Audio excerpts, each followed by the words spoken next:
urukundo ruri a distance niye experience wabashe gukura? biragoye nawe nagishigikiriramo from my experience. ni ukuvuga ngo abakobwa bari hano muri Canada ntabwo wabagira inama yo kujya muri Afrika? Bashakane n'abahungu babana mu mihana, yego nivyo vyiza. byaguciye intege ku buryo utakwifuza kundi byamubaho? Nta muntu nakwifuriza icyo kintu kuko ni ikintu gikomeye. kubaho utabana n'umutware wawe, kubaho ntabwo muba muri famiye. Kubana n'umufasha wawe wa distance birasaba kwihangana.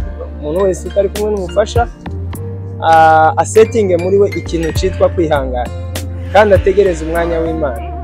Ibihe byiza kuri mwese mukomeje kudukurikirana kuri Voice of Mulenge. Turizera ko mumeze neza n'abatameze neza nabo turabasabira kuza kumera neza. Kuri microphone ni Andreas The Voice of Mulenge, ikinyamakuru giharanira ubumwe n'ubwiyunge, impirimbanyi z'amahoro. Aha turi ni mu gihugu cya Canada, Winnipeg International Airport, aho twaje kwakira umuvandimwe Byiringiro uturutse mu gihugu cya Kenya nyuma y'imyaka 4 atari kumwe n'umudamu we. Uyu munsi wa none akaba ageze Canada. Aha turi ni kuri airport nguko nari mbivuze, nguko mubibona kuri kamera zacu.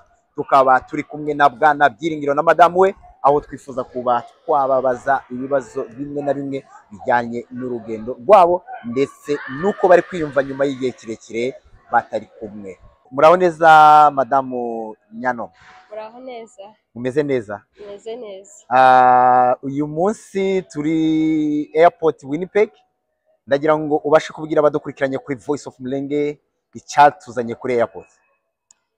Icyatuzanye kuri airport ni ugutega umutware wanjye. Yego. Wari umaze igihe muri Afrika. Yego. Tutari kumwe. Yego. Twaje kumwakira.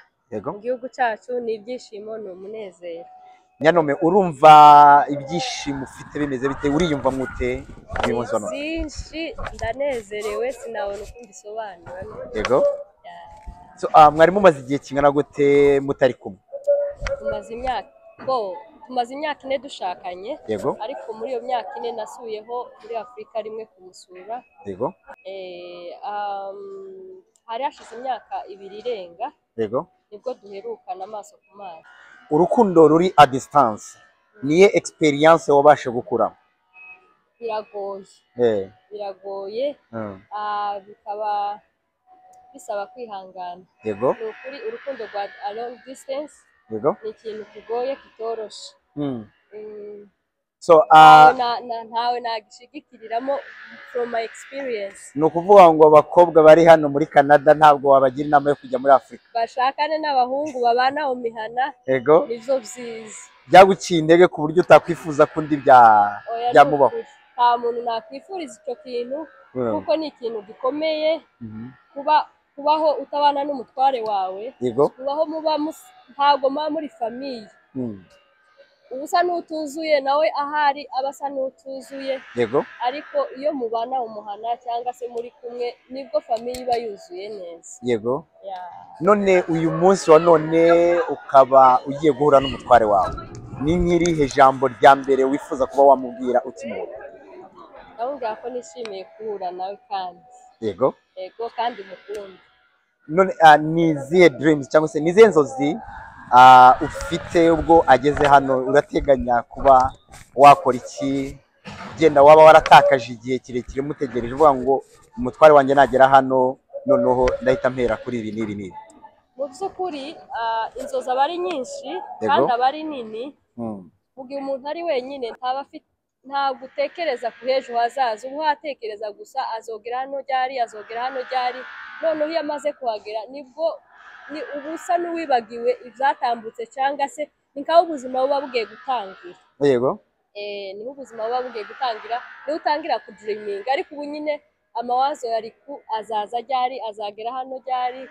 Ni ubuzima bunatekerezaga, nta nzozi zirenze umuntu yabaga afite kuko famiye yari itaruzura. Yego. Byiringiro ajya guhaguruka iwe yakubwiye ko ari kwiyumva ate aje asanze mudamu n'umwana? Ni ibyishimo, ni umunezero, ni ukuri nawe wobyumva atari wowe. Ubu rero nibwo mukijya muri honeymoon none? Ubu tugiye kuyijamo kubera ko iminsi yari baye nyinshi. Turabona haje abantu benshi kwakira Byiringiro, haje abantu benshi cyane. bigaragara ko ufite imibanire myiza n'abantu. Ni irihe banga ukoresha kugira ngo ubane n'abantu neza? Kubana n'abantu neza sinzi uko ntabivuga, ariko nyine kudakorogana n'abandi ukabana n'abantu bose amahoro nibyo byiza, kandi na Bible bidusaba ko ku ruhande rwacu twabana n'abantu bose amahoro. So Nyanome, gira message ugenera abantu badukurikiranye kuri Voice of Mulenge. Hariho abamama benshi ndetse n'abasore batari kumwe n'ingo zabo. Uyu munsi wa none ni ubuhamya bukomeye kuba waje gutega umugabo wawe. Gira message cyangwa se ico wagenera abantu bari kunyura muri ibyo bihe. So nabagenera cyangwa se message nabaha ni ukuza bihanganira uru rugendo, kuko ruragoye, usaba kwihangana gusa. Kandi urukundo rugakomera muri bo, nta kindi nababwira mu cyumba. Urakoze, reka dukomeze dutegereze Byiringiro. Dufite amatsiko y'uburyo uza kumwakira. Urateganya kumwakira gute?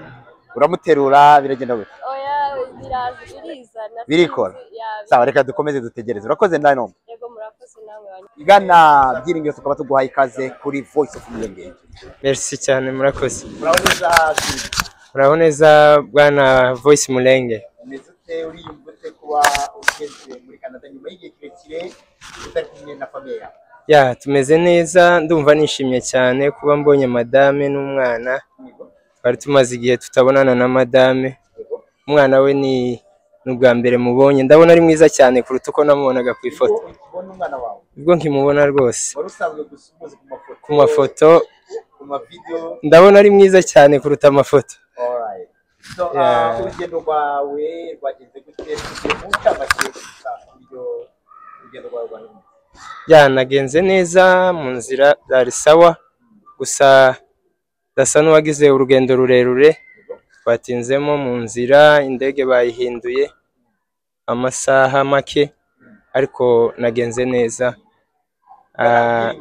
Nyuma y'igihe kirekire utari kumwe na madame, ni irihe jambo uri kumva bya mbere riri ku mutima wabwira umufasha? Ijambo riri hafi namubwira nuko mukunda, irya kabiri nuko nishimiye kuba duhuye. Haje kubatega abantu benshi hano airport, bigaragaza ko madame wawe abanye neza n'abantu kuri saa 8 za nijoro, ariko ikibuga twabonyeho abantu benshi. Wabyakiriye gute? Wabifashe? Okay, nari nzi ko n'ubundi abanye n'abantu neza, ariko byampaye indi shusho idasanzwe, kuko sinari nzi ko nakwakirwa n'abantu bangana gutya.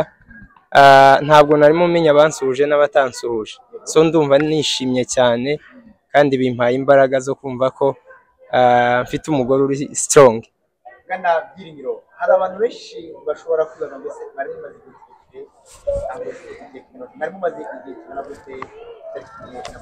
yashize imyaka 3 hafi ine yari itaragera, ariko hashize imyaka 3 tutari kumwe. Ni challenge cyangwa se ni imbogamizi wahuye nazo ugera ahantu wumva ko kuba uri kure n'urugo rwawe biguciye? Okay, imbogamizi ni zisanzwe.